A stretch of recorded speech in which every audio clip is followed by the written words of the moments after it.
मिनासान konnichiwa आज चाहिँ हामी लेसन 26 मा रहेको नदेश अथवा नामदेश पढ्न गइरहेको छौं है त। हामीले नदेश अथवा नामदेश कति बेला प्रयोग गर्छौं र यो यसको स्ट्रक्चर कस्तो छ भन्दाखेरि हामीले भर्ब र ई एडजेक्टिभ छ भने हामीले नर्मली फुत्सुकेमा लगेर नदेश जोड्छौं है, साधारणतया सबैमा है। र तपाईको इफ नाउन अर ना एडजेक्टिभ छ भने चाहिँ प्रेजेन्टको पोजिटिभ फर्ममा छ भने चाहिँ हामीले देश हटाएर नामदेश प्रयोग गर्छौं भने, र पास्टमा छ भने यदि ना एडजेक्टिभ र नाउन चाहिँ पास्टमा या नेगेटिभमा या पास्ट नेगेटिभमा छ भने हामीले फुत्सुकेमा लगेर नामदेश जोड्छौं है, माइ मिस्टेक है, नदेश जोड्छौं। नामदेश चाहिँ हामीले ना एडजेक्टिभ र नाउनको नर्मल फर्म भन्नाले प्रेजेन्टको पोजिटिभ फर्ममा मात्रै नामदेश युज गर्छौं, र अरु नेगेटिभ या पास्टमा छ या पास्ट नेगेटिभ छ भने नदेश जोड्छौं है त फुत्सुकेमा लगेर है। यो थियो सिम्पल स्ट्रक्चर है। र यो कति बेला युज गर्न सकिन्छ भन्दा नर्मली यसको 4 वटा युज केस छ है त।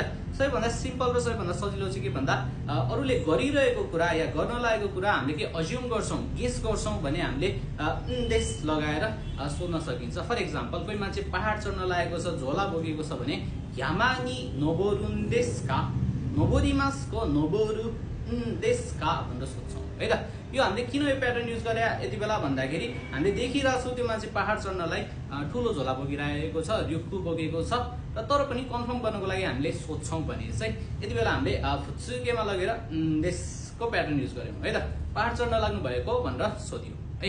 अर्को युज केस छ हाम्रो हामीले कुनै पनि जानकारी अथवा कारण जान्न चाहेको बेला क्वेशन गर्दाखेरि युज गर्छौं है। फर एक्जाम्पल दोस्ते किन गाको ए ओना खातान देशका, किन हिजो स्कुलमा आउनु भएन भनेर सोधेका छौं है त यति बेला।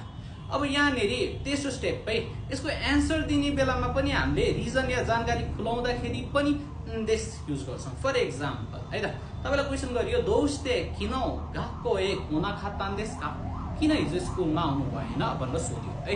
तपाईले एन्सर दिँदाखेरि टाउको दुखेको थियो त्यसैले भन्नु पर्यो भने आतामागा इता खातान देश भन्नु पर्यो है त। यति बेला नदेश लगाउने बित्तिकै तपाईले जानकारी दिन खोज्नु भएको या कारण देखाउन खोज्नु भएको भन्ने तपाईको सेन्टेन्सले जनायो है।